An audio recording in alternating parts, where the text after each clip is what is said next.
The refugee children who are detained on Nauru are in desperate need of medical attention. At the same time as our Minister Marise Payne was visiting Nauru for the Pacific Island Forums earlier this month, 109 children remained in critical condition in offshore detention by this government that she was representing.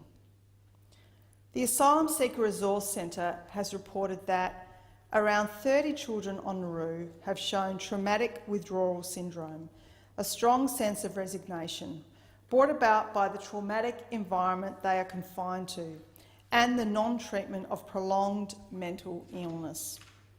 They have lost their ability to walk, talk, eat, self-toilet, drink and socialise. They are dehydrated and malnourished. They can't get better on Nauru because being trapped there is the cause of their trauma. A 12-year-old girl on Nauru told a psychiatrist last month that she believes suicide was, and I quote, "the only way to get out of here is better being dead than here."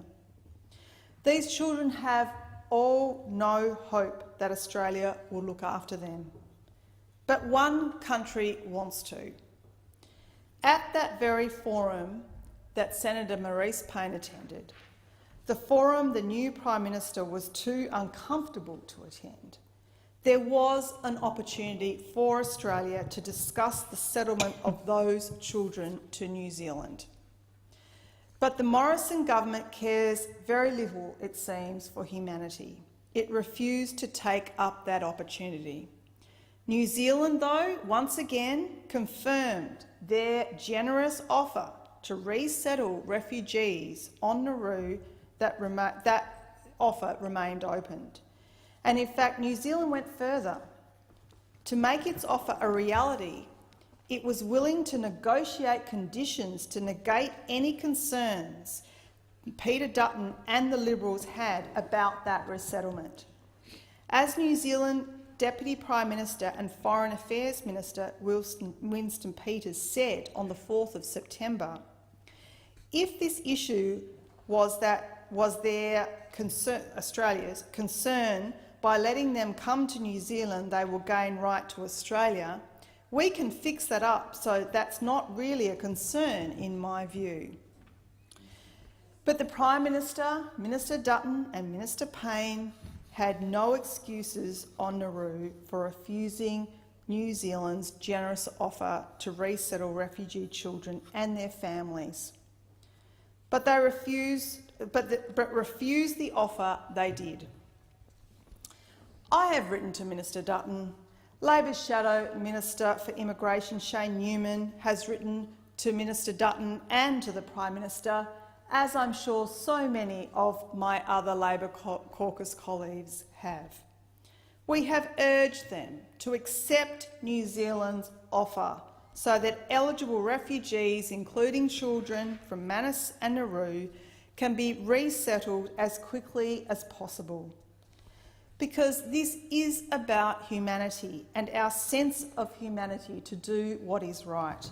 Because this is about people, innocent people who are losing the will to live, children who are losing the will to live.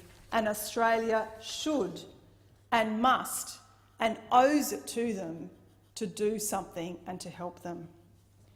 Of course, we know that New Zealand's offer was first negotiated in 2013 between former Prime Minister Gillard and former New Zealand Prime Minister John Key, before being binned by Tony Abbott, who said it would only be called upon if and when it became necessary.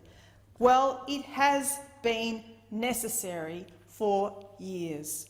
Nauru and Manus Island were set up as temporary regional processing centres, but have become places of indefinite detention, places of no hope and overwhelming despair.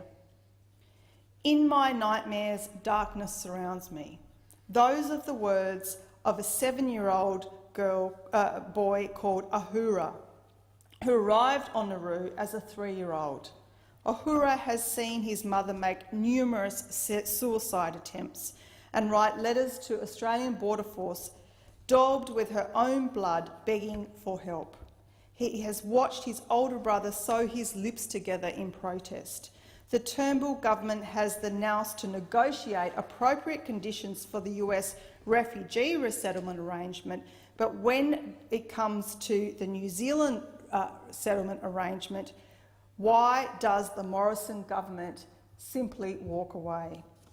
Again, I call on this Prime Minister to fix the hell that he has created and take action to end the indefinite detention of refugees. Thank you, Senator.